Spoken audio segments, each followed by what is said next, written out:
Alright everyone, welcome back to the channel. So, I was trying to get ready for future videos for this month of October, which I am dubbing Axtober. So, more content throughout the month of October, random, non-current event related videos, history lessons, and just random topics and election news in general and whatnot. However, unfortunately, several videos either have to be delayed or scrapped entirely because a pretty major and rather urgent event randomly is now taking place as yet another war has broken out. Israel and Palestine are once again throwing some fists at the moment, and it appears that it was part of a large Hamas operation originally, armed individuals crossing over from the Gaza Strip, attacking targets near Gaza in Israel, firing rockets as far as Tel Aviv and even Haifa, actually. And it was such a terrific event that took place. Thousands of innocent lives were taken from this. There are reports that there are still thousands of other lives that are still unaccounted for, including little children.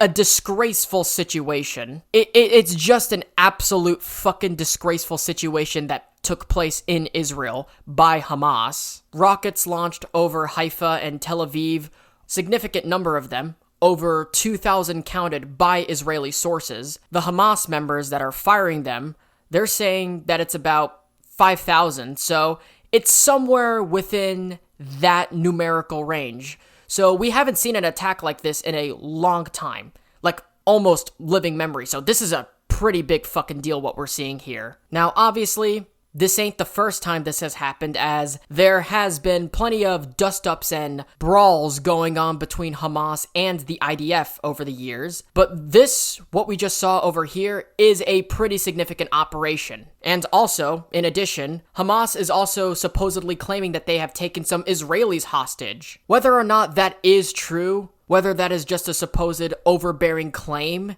remains to be seen. All we know is that this Hamas attack is a mass casualty situation. Several hundred are injured, several dozen are dead. Again, that number may be up to the thousands, including some Americans who got caught in the brush fire. There isn't any word on the number of casualties in Gaza or in Palestine at large, of course, because, you're not really going to get it from any Western media, even if it did have a source, and the source is obviously Hamas. So, they may or may not do like a body count of the lost soldiers, so to speak, that quickly or that effectively. And besides that, they could be underreporting or overreporting what they are saying. So take what they say with a grain of salt. That's my suggestion. Now, I have obviously made my own personal views about Israel versus Palestine pretty evident for relatively a number of years, each time when a situation like this happens,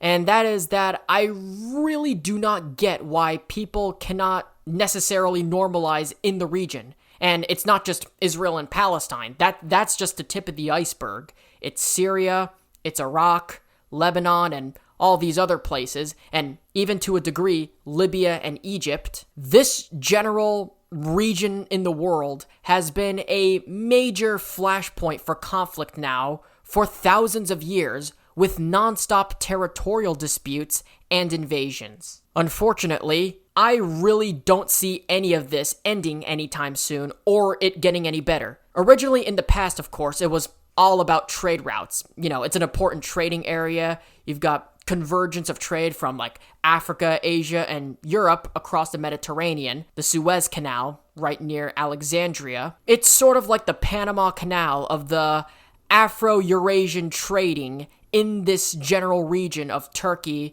down through the Levant into the Sinai and the Mediterranean and Black Seas. So it has been a hotbed of violence since the dawn of man. Even ancient civilizations fought over it. So in the Levant and the Mediterranean Afro-Eurasian steppe, after the last ice age, you had all these ancient civilizations pop up all over the place in that region.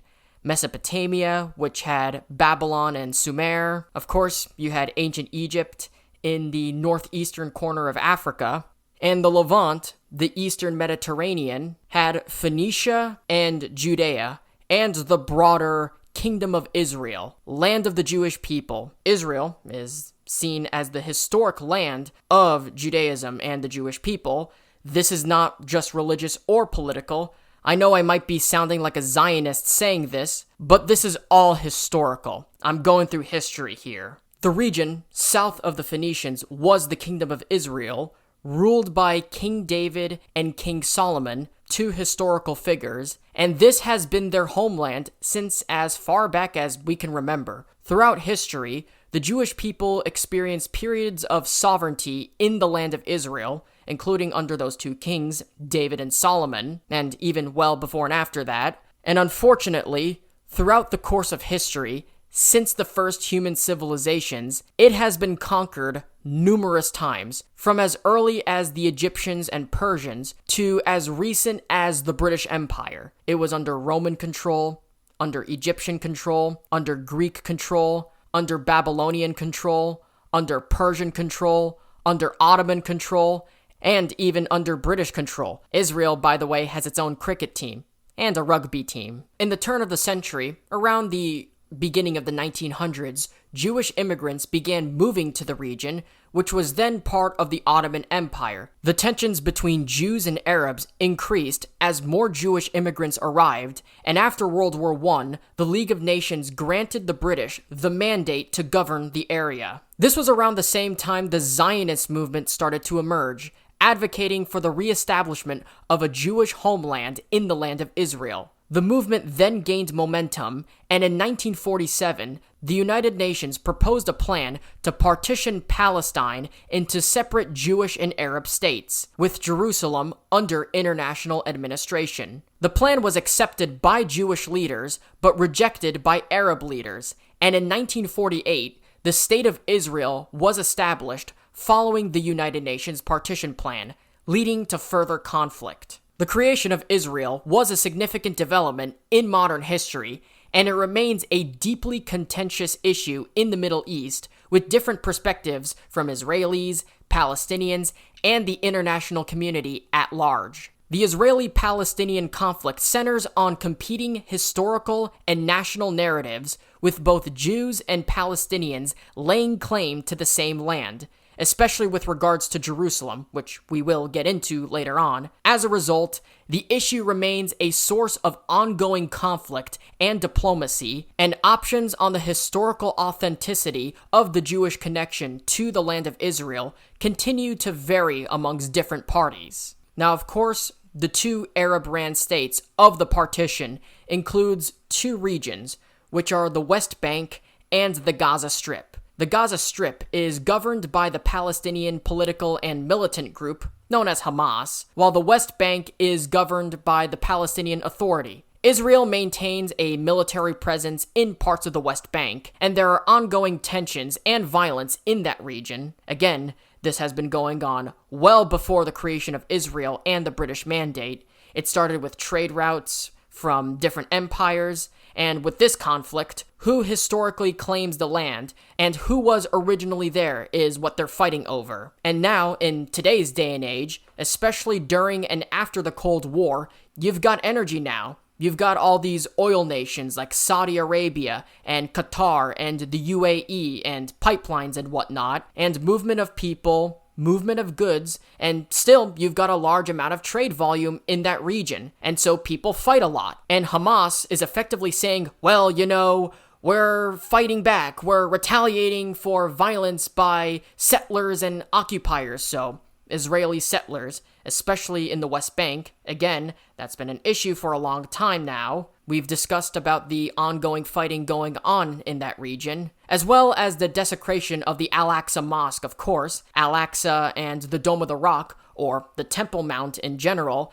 have been, well, they have not been attacked, but they have been occupied briefly by Israeli protesters a number of times in the last couple of years. Now, I did mention that Jerusalem is one of the major linchpins of the Israel-Palestine conflict, both parties asserting their claims to the city. The problem is that three major world religions find that one specific location to be highly sacred and holy. Jerusalem is considered the holiest city in all three Abrahamic religions. So Islam says that Jerusalem is the place where the Prophet Muhammad ascended into heaven, and the Al-Aqsa Mosque and the Dome of the Rock are all there. The Jews say that this is the central capital of the Jewish religion, which is why they insist that Jerusalem is the rightful capital of Israel. It's where Solomon's temple was, and according to some of them, especially the Zionistic ones, someday it will be rebuilt. Christians, of course, consider it an interesting place as well for their own purposes, in their own right. Jerusalem was the city to which Jesus was brought as a child to be presented at the temple and where he would attend Passover. To quote Luke 2:22 and 2:41, "And when the days of her purification, according to the law of Moses, were accomplished, they brought him to Jerusalem to present him to the Lord.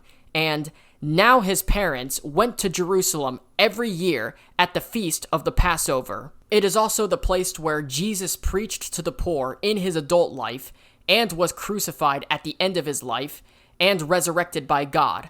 So you've got the tomb of Jesus in proximity and where he was risen.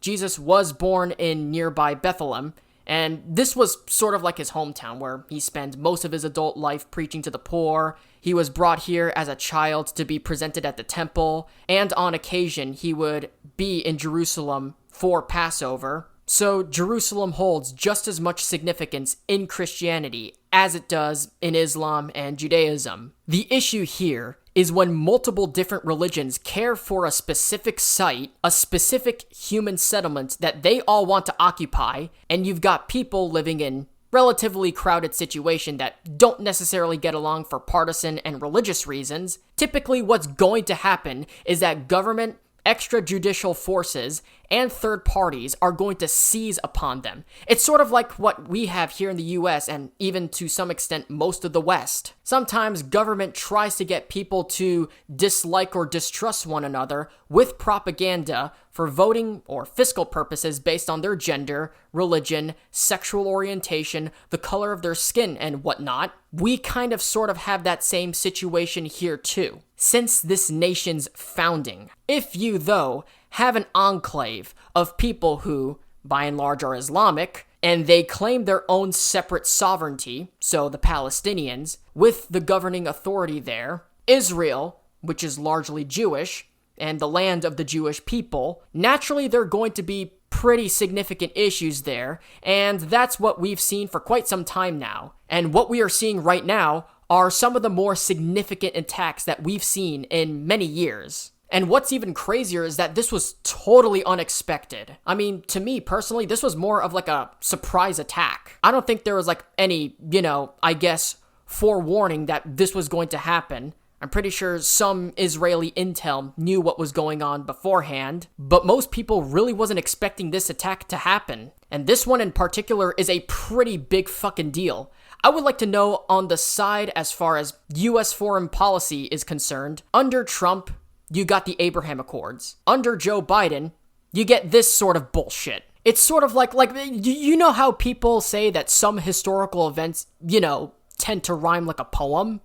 Two major significant events that are so similar, sort of like they're rhyming. History doesn't repeat, but rather rhymes is what I'm trying to refer here. Essentially, this is sort of like a rhyme to Ukraine, and possibly a foreshadowing of what we could see with Taiwan, or history rhyming, likewise with the Holocaust. We could see a situation like that take place, and the fighting could continue for quite some time with not a trace of a clear end in sight. It is not 100% for sure whether or not it's going to calm right back down. If Hamas has been storing up and collecting rockets for quite some time apparently, catching these Israelis red-handed, ambushing them in the process in this particular blitz, there wouldn't be any reason for them to immediately stop. They're trying to make a socio-political statement here. Meanwhile, the Israeli forces, they have this thing called, if we get attacked once, the next retaliatory attack will be double the force of what happened to us, if I remember correctly. I'm paraphrasing it. Correct me if I'm wrong, but it's something along those lines. But these Israeli forces will retaliate pretty harshly regardless. They'll begin barraging Gaza City to oblivion and attacking things here and blowing things up. And while they will claim that they are very strategic and a lot more cautious in the way that they conduct their business. Anytime you're dropping a major explosive and causing mass destruction in an area that is almost as densely populated as Hong Kong, you're probably, and not probably, you are almost guaranteed to get civilian casualties out of this. Things will calm down at some point. Hopefully, that is the best case scenario. Of course, there is the possibility that at any given moment you could end up with another intifada, I suppose. There are already talks by the leader of Hamas to do some sort of national day of jihad for all Muslims around the world. And who's to say we'll have another BLM type situation where all our major cities get burned down across the Western world. And then, sometime later, there will be some basic negotiations. They'll attempt to do some form of diplomacy and a kind of sort of ceasefire that's immediately broken by one side or the other, or possibly both. And then we're right back to where we belong, back to square one, and the cycle continues yet again. Because now you've got more dead people on both sides of that goddamn border. And now you've got more people that are aggravated. Little children are getting killed and are witnessing all of this, witnessing their friends and families all get murdered. They might become future terrorists, and as a result, they will want to end up joining Hamas, or they'll end up wanting to join the IDF. This whole cycle has been going on now since most people here weren't even yet born. And I mean, honestly, this is a terrible situation. I mean, really, it truly is. I feel rather sorry for all the Israelis and all the Palestinians who have to go through this, who want absolutely nothing to do with the fighting going on. And sometimes people ask me, hey, Axiom, are you Team Israel or are you Team Palestine? Do you believe in the right of the Palestinians to exist peacefully or the right of the Israelis to exist peacefully? Do you support fighting against the colonial imperialism of Israel, or are you against the Palestinians occupying the native land of the Jewish people? I get asked this a lot, and my answer is not as straightforward as you think. And unfortunately, some of you may not like the answer that I'm going to give. I mean, it seems that a lot of people are locked into the mentality where they think it's sort of an either or. I condemn the settlements and the attacks that Israel is conducting. Sometimes third-party institutions are the ones doing so. They make absolutely no sense whatsoever, certainly not helpful.